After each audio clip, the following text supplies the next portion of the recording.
Hey everyone, and welcome back for another deep dive. You know how much I love getting into the nitty-gritty, really dissecting a source, and today we're diving deep into something a little bit different. Oh, different how? Should I be scared? No, nothing to be scared of. It's poetry. We're looking at a poem today. Poetry. I love it. A single poem, you said. Yep, just one. Yeah. But trust me, there's a lot to unpack here. It's called L.A. Pluie, which means, you guessed it, the rain. In French, of course. Sounds intriguing. There's something so powerful about how poets can express so much in such a condensed form. Totally. And this one, even though it's short, it's full of these really striking images and ideas. I'm excited to hear it. You gonna read it for us? Absolutely. First in French, though, the original, and then I'll give you my English translation. Ready? Hit me with it. Okay, here goes. Une goutte. Deux. Une feuille se plie.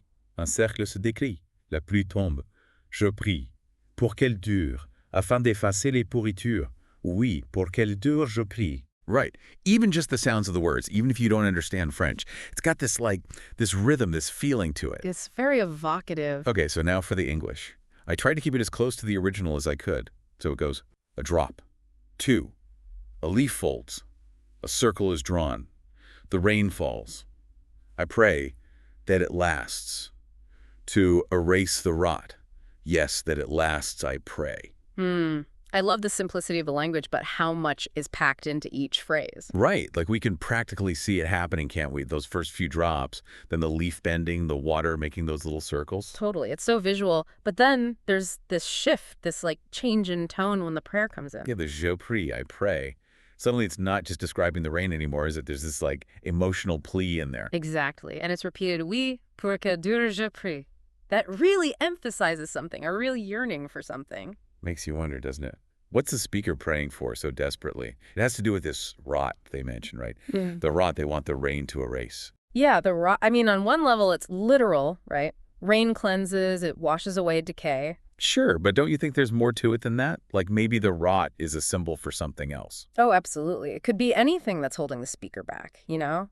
Negativity, maybe, or a feeling of being stuck. It could be anything that feels, well, rotten. That's what's so cool about poetry, right? Yeah. It can have these layers of meaning. So thinking about that, what kind of rot might we want the rain to wash away in our own lives? Ooh, that's a great question.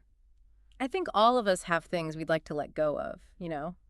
Fears, bad habits, maybe even just difficult memories. Absolutely. Yeah. And this poem frames it as a prayer, as something we actively ask for, that we long for. Do you think that changes how we approach those things we want to get rid of? It definitely adds a layer of, I don't know, intentionality maybe? Like it's not just wishing for things to be different, it's actively seeking change.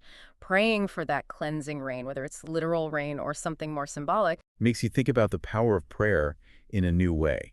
Not just asking for things from some outside force, but as a way of engaging with what we need to change within ourselves. Totally. It's like recognizing what's holding us back, what's rotten in our lives, and having the strength to face it, to ask for help and letting it go. It's almost like the speaker is praying for the strength to grow, to become something new.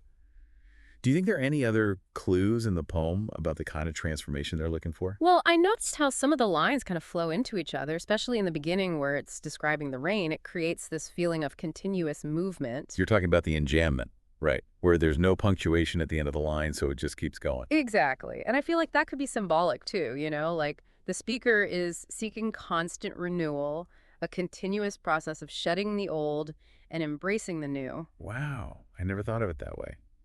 The poem's structure itself is like a reflection of the transformation they're praying for. It all ties together, doesn't it? Simplicity on the surface, but so much depth when you really look at it. That's the beauty of poetry, and this deep dive has really, really highlighted that for me. This little poem, L-A-P-L-U-I-E, it's not just about rain.